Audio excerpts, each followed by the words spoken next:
Depending on the particular properties of the ultrasound beam and ultrasound pulses, you can either blast everything and polarize, you can add massage and gently open the barrier for a few minutes, or you can open the barrier for 24 hours or more. That's all the flexibility that focused ultrasound can provide for you.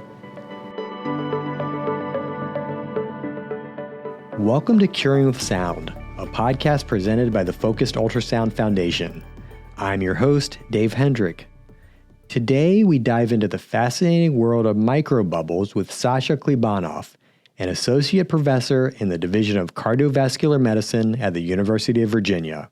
A pioneering researcher in microbubble technology and molecular ultrasound imaging, Dr. Klibanov, who is also a faculty member of the Robert M. Byrne Cardiovascular Research Center, joined us to explain how microbubbles can work alongside focused ultrasound to open the blood-brain barrier, improve targeted drug delivery, and potentially advance immunotherapy treatments. He also reflects on the importance of safety and collaboration and discusses mentoring the next generation of scientists as the field continues to evolve. Dr. Klibanov, welcome to Curing with Sound. First of all, thanks so very much for the invitation. I'm truly honored to be here. This is a very important institution in the field.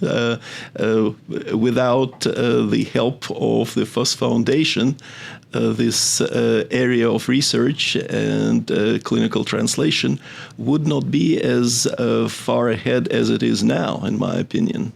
Can you tell us a little bit about your background? So I'm a chemist by original training, originally from Moscow, Russia, well, the Soviet Union, and I am a graduate of Moscow University Chemistry Department, and I did my work after that, stayed in Moscow for a number of years, working at Cardiology Research Center of then USSR. And when the Soviet Union started falling apart, the lab have moved out. And in 1991, I ended up in the United States. But before that, I visited the country several times through this international collaboration. Spent time at University of Tennessee and at Massachusetts General Hospital. And I knew what and how research is done in U.S. and to bring some Russian approaches to U.S. Turned out to be significantly beneficial. So you're considered a pioneer in microbubble technology. For our listeners who won't be familiar with microbubbles, how would you describe them? What does that mean? Well, microbubbles are originally considered not as a drug delivery application, and that's what is used for focused ultrasound. Originally, microbubbles came about as contrast agents for biomedical imaging, specifically as material that is used to look at blood flow and eventually targeting. So I should admit that mine is the first published paper on microbubble targeting. So in PubMed, if you go down to the bottom of the list, like a few thousand papers, ours was the first published in 1997. And the idea there is you have a microbubble which vibrates in response to ultrasound field, and each microbubble particle can be visualized by ultrasound imaging systems. So literally, you can see centimeters deep with your regular ultrasound imaging. So if you put it in contrast mode, you have no signal from the tissue itself, but you see the signal only from the bubble. And literally, picogram particle, you can watch it in real time as it travels through tumor vasculature, for instance, centimeters deep in the body, with a clinical equipment that is significantly cheaper than any MRI unit or any positron emission tomography unit. And that's the beauty of those microbubbles. Will you remind us how focused ultrasound fits into your work? Well, focused ultrasound fits into my work because of the ability of those microbubbles to be the sites of energy deposition. If you have a microbubble circulating through the vasculature and you subject that tissue to ultrasound, bubbles in that situation will compress and expand, and that compression and expansion is having an effect on nearby cells and tissues. So that's where the sort of the joint interest from the focused, and because with focused ultrasound, you can say, I only want to hit this particular spot in the body. Mm-hmm. And you can be fairly tight. You can have as small as a grain of rice, literally like a few millimeters tall and maybe a millimeter wide, something like that. So this, with microbubbles, you can, for instance, open up endothelial barrier of the vessel so the drug that is co-circulating in the bloodstream will get out and enter the brain tissue. That's where the sort of collaboration comes in. Excellent. Thank you for explaining that. What are you hearing from your MD collaborators? Is there anything in particular that people are asking you about? Nothing in particular, but sort of drawing my own conclusions from looking at the field. First of all, safety. So safety is important. So even though microbubble contrast is generally considered safe, FDA very early on had placed a so-called black box warning on microbubble for imaging purposes. So let alone sort of for drug delivery, that was not even in discussion. But very early on, it was considered that, okay, you injecting bubbles, you might clog the vasculature. Beware, and FDA is always watching out for patient safety, and that's the right thing to do. But we need to continue focusing on the safety of patients, and that's the most important part of the story, in my opinion. So you want to make the bubbles that will not cause side effects. And correct me if I'm wrong, but you've partnered with the Focused Ultrasound Foundation on research combining focused ultrasound and immunotherapy. Can you tell us about the work in that field? Yeah, the project came about it's a joint project with Natasha Shaybani's lab and Timothy Bullock as well. And the story there is to investigate the ability of microbubbles to open up a blood-brain barrier. Yes. And we are finalizing the paper right now. And the idea there is, depending on the size of the bubble and depending on the charge of the bubble, we thought that it will make a difference from the standpoint of efficacy of opening up the blood-brain barrier. So it's a mouse model where you have a mouse that is injected with a simple dye that is circulating in the bloodstream. So that's your mimic of a drug. And you inject a standard microbubble, but you size sort the bubble. And in a standard condition, you just have wide size distribution. But in an alternative option, you have just bubbles that are smaller in size. And the idea was that perhaps by adjusting the size, you could control the ability of the bubbles to open up blood-brain barrier. In charge as well. If you have significantly charged microbubbles electrostatically, they should grab onto the vessel wall.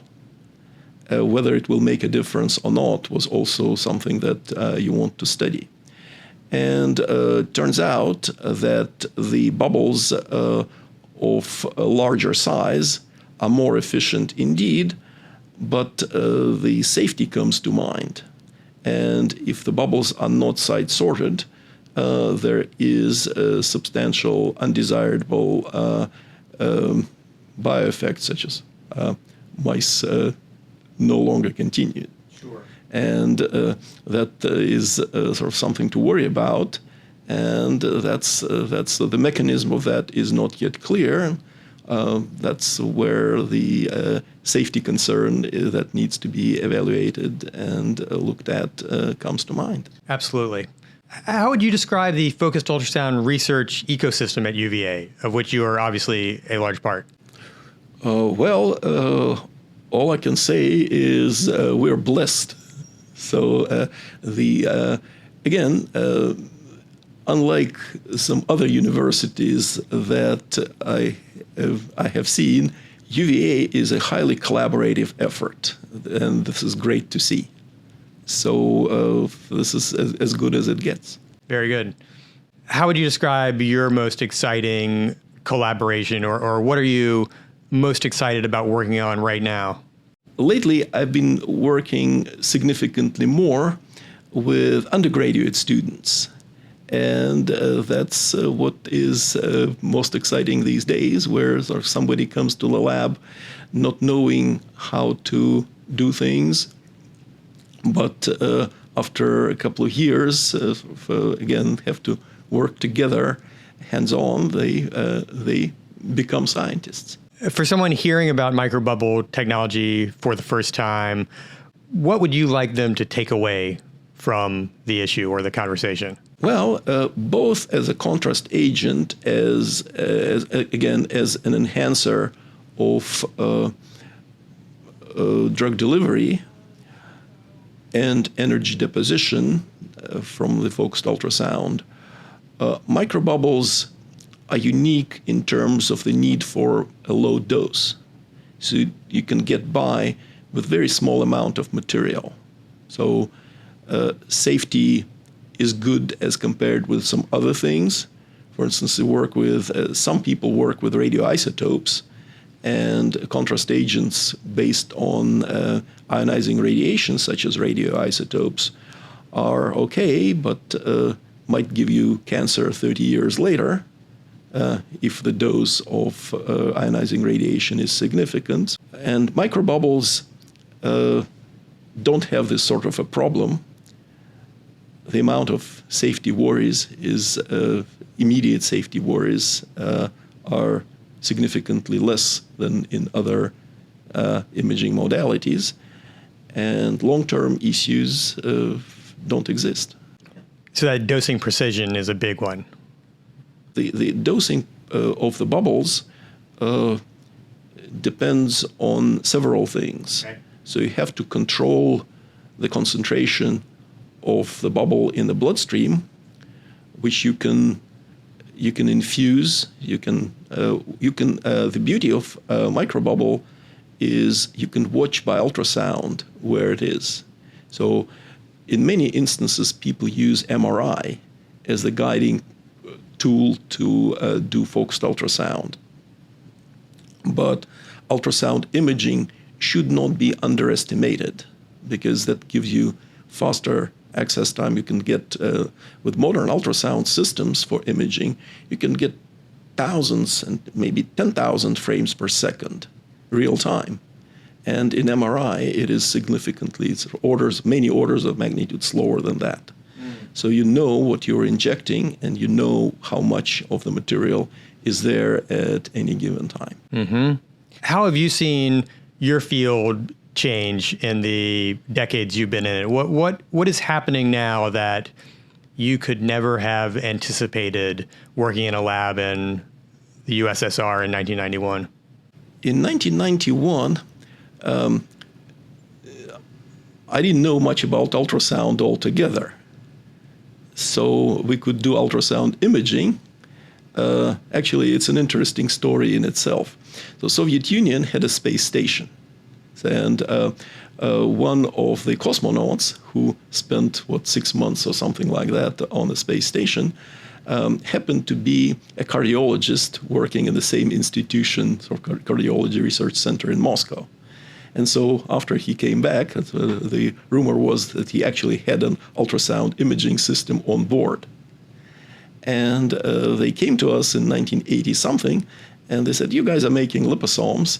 Maybe you could make microbubbles for us. It was the very early days of microbubbles. And again, we prepared some microbubble formulation, and that actually was detectable by ultrasound imaging with, it was a Hewlett-Packard, I think, ultrasound scanner that is standard for the heart even at that time. But so it was available in that cardiology lab. And the bubbles that we made back then in 1980s, they were no good at all. But a few years later in the US, when I started working with bubbles full-time in 93, fairly soon we made good progress at the Mallinckrodt company in St. Louis. We made very good progress, and then we made some bubbles that were formulated then. They're still, same formulation is in use today. So everybody is making these bubbles that were essentially formulated back in St. Louis in mid-90s. One question we try to ask everyone, because the answer is always interesting and different depending on whether we're talking to a patient or a chemist or a physician, and that is, what does focused ultrasound mean to you? Many things. So focused ultrasound allows you to pinpoint energy deposition where the tumor is. And you can do various things with focused ultrasound. You can point at the particular portion of the tumor, for instance, and say, okay, here is the spot. You can stop the blood flow. You can induce inflammation locally, so that will give you significant ability to invite some immune cells into the area of the tumor or into the tumor itself. Depending on the particular properties of the ultrasound beam and ultrasound pulses, you can either blast everything and polarize, you can add massage and gently open the barrier for a few minutes, or you can open the barrier for 24 hours or more. That's all the flexibility that focused ultrasound can provide for you. Well, Dr. Sasha Klibanov, thank you so much for joining us today on Curing with Sound. Well, thank you so very much, and thanks for the invitation to be here, and the pleasure is all mine. This episode of Curing with Sound has been presented by the Focused Ultrasound Foundation. If you'd like to learn more about Focused Ultrasound or the Foundation, visit our website at fussfoundation.org. You can also sign up for our newsletter, News Digest, and follow us on social media. Be sure to subscribe to the Curing with Sound podcast so you don't miss the latest information on Focused Ultrasound. We would also be grateful if you would rate and review the show.